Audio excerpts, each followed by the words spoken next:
Hey, this is GatorX, and as we're waiting for the release of Pokemon TCG Pocket, one of the biggest questions is how exactly will the gameplay be? Now, of course, we've gotten a few trailers that shows off a bit of the gameplay mixed in with some other elements that are going to be in the game, but we don't really have a hard set of rules that will teach us exactly how to play. So that's what I'm going to be speculating today based off of what we already know. So for one thing, we know that this is obviously meant to emulate the Pokemon trading card game, just in a condensed, quicker format. So first of all, players will construct their deck of 20 cards and then bring that online to battle against each other. This is 1/3 of the size of the 60 card decks that you would have in the regular TCG, whether it be physical or the TCG Live. And one reason the deck size is a lot smaller is because energy cards will not be included in the main deck. These are cards that are meant to pay for the energy cost of your Pokemon's moves, a mana resource shuffled into the main deck built off of what Magic the Gathering did with their lands. However, in Pokemon TCG Pocket, with the smaller deck size and a lot of the screenshots not showing any energy cards in hand, as well as other cards mentioning something known as the energy zone, it looks like this is going to be something off to the side. Now I assume that this is maybe an additional pile of 20 cards that you construct with your deck beforehand.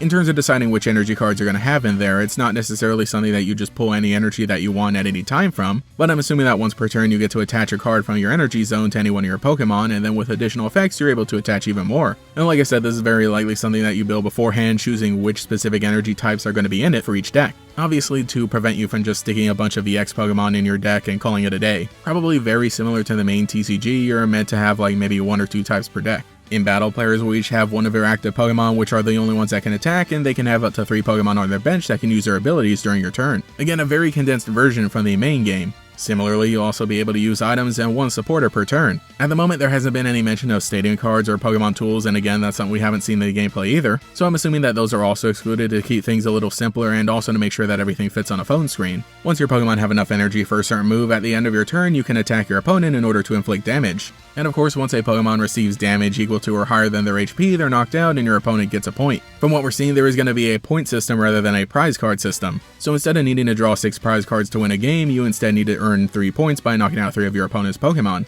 And I think this was also a good choice. For one thing, it keeps games a little shorter, but also it keeps the board a lot simpler. Like I said, there's only so much real estate you can use, and with a deck being made of only 20 cards, if you were to set aside any prize cards at the beginning of a game, that would take away a good amount of your deck already. There are also EX Pokemon having high HP and high attack, but if they're ever knocked out, they will award the opponent with 2 whole points. And for the most part, these are kind of the main things that we've seen so far from trailers and other information that make this a lot different from the actual trading card game in the physical form and TCG Live. I think these are all good decisions that were made. Again, having a card pool that's basically restarting from the very beginning, you want to keep things somewhat simple, but also for the sake of being able to play this game on the go on your phone. Personally, I do still have some concerns, and I'll discuss those at later times, but let me know what you think so far and if you have any ideas of what gameplay could possibly be like based on what we've seen. I think that generally we do have a decent idea, again, building off of what we know from the trading card game and then seeing what we can in the screenshots and the gameplay. But very soon I really do hope we get some sort of video presentation or some kind of post that really explains exactly how everything works. But for now, I'm pretty excited to see even more developments, so again, let me know what you think in the comments below. Anyway, this is GatorX, thank you so much for watching, and I'll catch you all later.